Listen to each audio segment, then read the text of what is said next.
Somebody said, destiny is what God has planned for all of us. That is true. But destiny is predicated upon two major things. One, the choice of heaven over your life. Number two, the choice you made when you were aware of choices. Purpose is not your decision, it is your discovery. But destiny is based on the choice you made around purpose. Now, it is wisdom to choose what has chosen you before you were born. There is a destiny that chose you before you were born. Concerning that one, you have no power. And the destiny that chose you is more powerful than the choice you make. For instance, you didn't choose to be a black. Black chose you. You didn't choose where you were supposed to be born. That place chose you. You didn't choose who and who should be your father and your mother. Destiny chose that for you. There are things you had no power to choose. It is wisdom to discover those things and then choose them. I've never seen a black man that changed his skin successfully to becoming a white man. He will start dying. He will start decaying. And start smelling from where he is. Because he said a leopard cannot change his skin. That is how a black man can't change his color. Have you ever seen a man of God called T.D. Jakes? Bishop T.D. Jakes. Have you ever seen him? I am fairer than him. He has been in America. His generations, great-great-grandfather have been in America for about 300 years or more. He didn't change his color. He was speaking somewhere. He said he went to minister, and then a white boy looked at him and saw how dark he was. He said, "Wow, mister, are you that color all over?" In other words, is this how dark you are all over your body? But the man is one of the famous, in fact not one of the, is the most powerful preacher on earth today. I don't know of any preacher that preaches like him.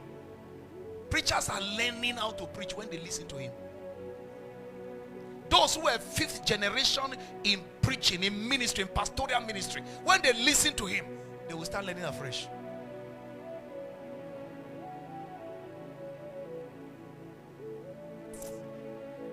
God has plans for your life, and don't allow any devil to make you doubt what God has ordained to do for you. Amen.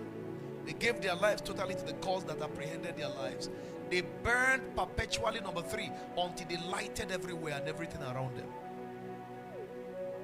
They burned perpetually. They kept on living a sacrificial life. They were on fire perpetually until they lighted everyone and everywhere around them. If you want to be a star, you must be perpetually on fire. You must lit yourself and keep burning. Let the world watch you burn for your God. Number 4, they die daily to give their lives as a sacrifice for others to live. In other words, others lived because of their sacrifices. They die daily to give their lives as a sacrifice for others to live. Paul the apostle said, "I die daily." Can you forget Paul the apostle? How about Jesus, our Lord and Savior, who gave himself up at the age of 33 and a half years? Can you forget him? Have you not given your life to him? Do you have any choice not to give him your life? Try it not to give your life. If I withdraw your life, you will see what will happen to it. You will pay dearly for it. Because he has bought over the whole earth by his sacrifice. You dare not hold your life from him. That's what we are preaching. He has employed me without me seeing him physically, because of sacrifice. In this regard, sacrifice is omnipotent. Don't play with sacrificial people.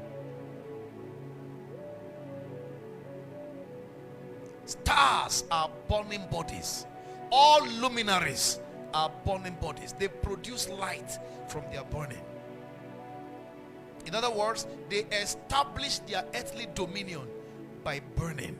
They rule their generation, their universe from their graves.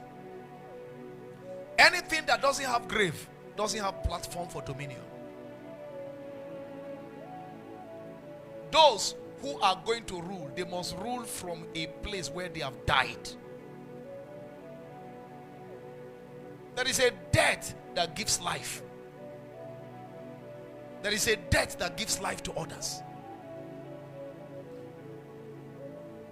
Against that backdrop, Jesus said in John 12 verse 24, I assure you most solemnly, I tell you, unless a grain of wheat falls into the earth and dies, it remains just one grain.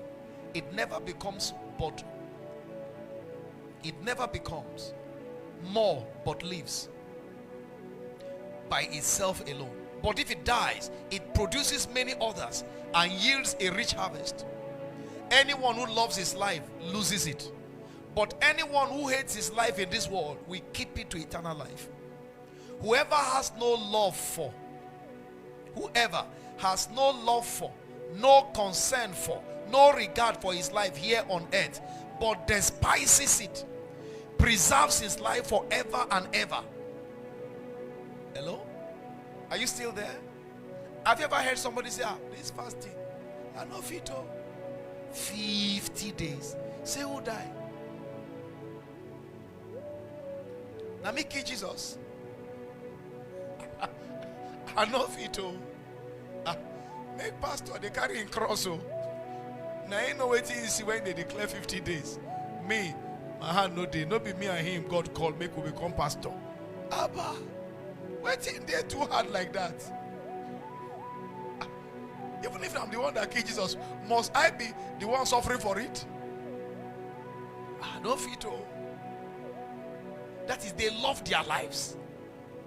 They are pampering it, overprotecting their lives. Now, if you check those people, they don't amount to anything. They don't go far.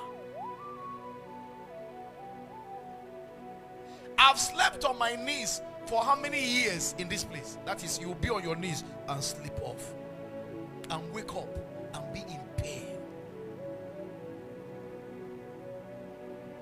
How many of you have ever done it? You just wake up, your knees will be aching. Most Saturday nights, that is how I do. I'll be on my knees because I must not sleep. Why mustn't I sleep? I must hear from heaven. People are coming from different places. My deacon and his wife is here from Dusi Alaji. The day I followed them to their house, okay, no, Usman, lower Usman down. I screamed, this is where you're coming from to church? So why would I want to play with such people's destinies? Sunday morning I'll be telling you the story of how goat and then ox entered Noah's ark.